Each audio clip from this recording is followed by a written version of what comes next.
Chhatrapati Shivaji college Satara, राष्ट्रीय सेवा योजना विभाग आणि इतिहास विभाग यांच्या संयुक्त विद्यमानं सोबतच ग्रामपंचायत डोळेगाव या 3 महत्त्वाच्या इन्स्टिट्यूटच्या वतीनं आज डोळेगाव या ठिकाणी वृक्ष लागवडीचा एक अनोखा कार्यक्रम या ठिकाणी संपन्न होत आहे। या कार्यक्रमासाठी छत्रपती शिवाजी कॉलेजचे सन्माननीय प्राचार्य आदरणीय डॉक्टर मोरे साहेब, त्याचबरोबर डोळेगावचे प्रथम नागरिक सरपंच गोडसे साहेब, त्याचबरोबर या ठिकाणचे ग्रामसेवक कंसे सर, त्याचबरोबर उपसरपंच कदम मॅडम, सर्व ग्रामपंचायतीचे सर्व सदस्य, अंगणवाडी सेविका, त्याचबरोबर राष्ट्रीय सेवा योजना विभागाचे कार्यक्रम अधिकारी इप्पर सर, नावडकर मॅडम, इतिहास विभागाचे प्रमुख professor doctor Dhanaji Masal sir, Karande sir, महाविद्यालयाचे उपप्राचार्य डॉक्टर रामराजे माने देशमुख सर, सामाजिक वनीकरण विभागाच्या वीर मॅडम, सामाजिक वनीकरण विभागाच्या वनक्षेत्रपाल वीर मॅडम, त्याचबरोबर राष्ट्रीय सेवा योजना विभागाचे सर्व स्वयंसेवक आणि ग्रामस्थ या सर्वांचं महाविद्यालयाच्या वतीनं प्रथमतः सहर्ष स्वागत करतो। खरतर छत्रपती शिवाजी कॉलेज दरवर्षी सामाजिक बांधिलकी जोपासत नाविन्यपूर्ण उपक्रमांचं आयोजन करत असतं। त्यापैकीच एक महत्त्वाचा उपक्रम माननीय प्राचार्यांच्या मार्गदर्शनाखाली आज या ठिकाणी संपन्न होत आहे। या अनुषंगानं मी माननीय प्राचार्यांना विनंती करतो की त्यांनी दोन मिनिटं आम्हा सर्वांना मार्गदर्शन करावे। कर्मवीर भाऊराव पाटील विद्यापीठ सातारा, छत्रपती शिवाजी कॉलेज सातारा, ग्रामपंचायत डोळेगाव आणि सामाजिक वनीकरण विभाग सातारा विभाग या सर्व संस्थांच्या वतीनं आयोजित केलेल्या डोळेगाव या ठिकाणच्या वृक्षारोपणाच्या कार्यक्रमाच्या निमित्तानं उपस्थित असलेल्या सर्व मान्यवरांचे या ठिकाणी मी मनापासून हार्दिक स्वागत करतो। विशेषतः आमचे राष्ट्रीय सेवा योजनेचे सर्व स्वयंसेवक, त्याचबरोबर त्यांचे सर्व प्राध्यापक सहकारी मित्र आणि उपस्थितांचं परत एकदा मनापासून हार्दिक स्वागत करतो। या कार्यक्रमाच्या निमित्तानं आपल्यामध्ये उपस्थित असलेले या गावचे प्रथम नागरिक आदरणीय विलासजी गोडसे साहेब, त्याचबरोबर उपसरपंच प्रियांका कदम मॅडम, त्याचबरोबर आमच्या सामाजिक वनीकरण विभागाच्या या परिक्षेत्राच्या प्रमुख म्हणून काम करणाऱ्या UR वीर मॅडम, त्याचबरोबर या कार्यक्रमाच्या निमित्तानं उपस्थितांमध्ये या गावचे ग्रामसेवक आदरणीय संतोषजी कंसे साहेब, त्याचबरोबर जितेंद्र गोडसे साहेब जे आमचे पोलीस पाटील म्हणून या ठिकाणी काम करतात, त्याचबरोबर आमचे आबा, त्याचबरोबर अंगणवाडीच्या आणि इतर ठिकाणच्या ग्रामपंचायतीचे सर्व सदस्य, या सगळ्यांचं मी मनापासून स्वागत करतो। हा एक चांगला उपक्रम आपण या ठिकाणी आयोजित केलेला आहे। जलपरी महिला ग्राम संघ यांच्या संयुक्त विद्यमानं हा कार्यक्रम आपण या ठिकाणी आयोजित केलेला आहे। मी मनापासून आपणा सर्वांचं स्वागत करतो।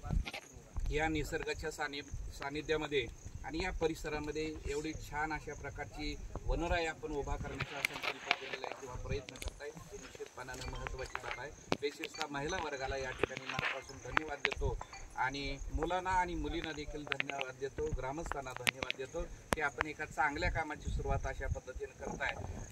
पूर्वी बऱ्याच वेळेला असं व्हायचं की बऱ्याच ठिकाणी पुरुष त्या ठिकाणी अशा प्रकारच्या कामांमध्ये गुंतायचे, पण आता मला महिलांचा अभिमान वाटतोय की आपण स्वतःहून पुढे होऊन अशा प्रकारची वनराई उभा करण्याच्या दृष्टिकोनातून प्रयत्न करताय आणि ही खऱ्या अर्थानं फार महत्त्वाची गोष्ट आहे। कारण या सगळ्या महिलांचा, मुलांचा, ग्रामस्थांचा सहभाग, या सहभागातून हे सगळं वनीकरणाचं काम किंवा हे झाडं लावण्याचं, वृक्ष लावण्याचं काम मोठ्या प्रमाणात आपण साजरं करतोय। या ठिकाणी पिंपळाचं वृक्ष आपण लावलेलं आहे। हे पिंपळाचं महत्त्व असं आहे की 100% त्या ठिकाणी ऑक्सिजन देणारं वृक्ष म्हणून त्याचा उल्लेख केला जातो। विशेषतः मला विनंती करायची आहे सर्वांना, आपल्या सर्वांना, वृक्ष लागवड करत असताना देशी वाणाची वृक्ष आपण लागवड केली पाहिजे किंवा या परिसरामध्ये ज्याला महत्त्व आहे किंवा ज्या झाडांवरती आमचे पक्षी असतील किंवा चिमण्या असतील, कावळे असतील किंवा इतर कुठले वेगवेगळ्या प्रकारचे पक्षी असतील, त्यांचं विसावं स्थान निर्माण होईल अशा प्रकारचे वृक्ष लावणं गरजेचं आहे। बऱ्याच वेळेला काय होतं, बाहेरच्या देशातली वृक्ष आपण लागवड करतो आणि त्या वृक्षावरती आपलं नैसर्गिक अधिवास जो पक्ष्यांचा आहे तो पक्ष्यांचा अधिवास त्या ठिकाणी निर्माण होत नाही, कारण हे पक्षी त्या वृक्षावरती बसत नाही। सप्तपर्णी नावाचं एक वृक्ष तुम्ही ऐकलं असेल, तर त्याचा स्मेल प्रचंड घाण अशा प्रकारचा आहे, तर त्याच्यावरती कसल्याही प्रकारचे पक्षी किंवा कसल्याही प्रकारची पाखरं त्याच्यावरती थांबत नाहीत। जे आपण सगळ्यांनी विचार असा करूया. मग कडुलिंब असेल आमचा जो महत्वाचा आहे, त्याचबरोबर पिंपळ आहे, वड आहे, अशा प्रकारचे किंवा पिंपरण नावाचा वृक्ष आहे, अशा प्रकारची झाडं जर आपण लावण्याचा प्रयत्न केला तर याचा उपयोग निश्चितपणानं आमच्या ग्रामस्थांना त्याचबरोबर या गावातल्या लोकांना देखील होणार आहे आणि निसर्ग देखील एक चांगल्या प्रकारचा आपल्याला संदेश देण्याचा प्रयत्न करणार आहे. निलगिरी नावाचा वृक्ष आपण ऐकला असेल. निलगिरीचा उपयोग नाही करत तर निलगिरी फार खोलवर त्याचं मुळं जातात, सोटमुळं जातात आणि मोठ्या प्रमाणात पाण्याचं त्या ठिकाणी शोषण करतात आणि आसपासचा परिसर त्या ठिकाणी पाणी विरहित करण्याचा प्रयत्न करतात. ते आपल्याला धोकादायक आहे. त्यामुळे तशा प्रकारची वृक्ष लावण्याऐवजी पिंपळ आहे, कडुनिंब आहे, त्याचबरोबर पिंपर आहे, वड आहे, अशा प्रकारची जर झाडं लावली तर त्या ठिकाणी निश्चितपणानं आपला हा निसर्ग परत एकदा छान पद्धतीने निर्माण होईल किंवा सुजलाम सुफलाम ज्याला म्हणता येईल तशा प्रकारचा निसर्ग होईल. हा निसर्ग जर आपल्यावरती खुश असेल, कृपा असेल, त्याची तर वरून राजा बरसणार आहे आणि त्याचा फायदा तुमच्या माझ्यासाठी किंवा शेतकऱ्यांसाठी निश्चितपणानं होणार आहे. आपण या कार्यक्रमाच्या निमित्तानं सर्वजण ग्रामस्थ आला, त्याचबरोबर महिला भगिनी आमच्या या ठिकाणी आल्या, त्याबद्दल महाविद्यालयाच्या वतीनं मी मनापासून आपल्या सर्वांच्या बद्दल कृतज्ञता व्यक्त करतो. इथून पुढे देखील असंच आपण आमच्या मुलांच्या समेत एकत्रित येऊन काम करूया. इतर आणखी कुठली ठिकाणं असतील तर त्या ठिकाणी देखील आपण निवडूया आणि त्या ठिकाणी देखील तशा प्रकारचं काम करूया.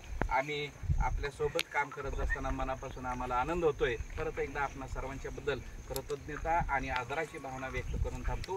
जय हिंद, जय करवीर.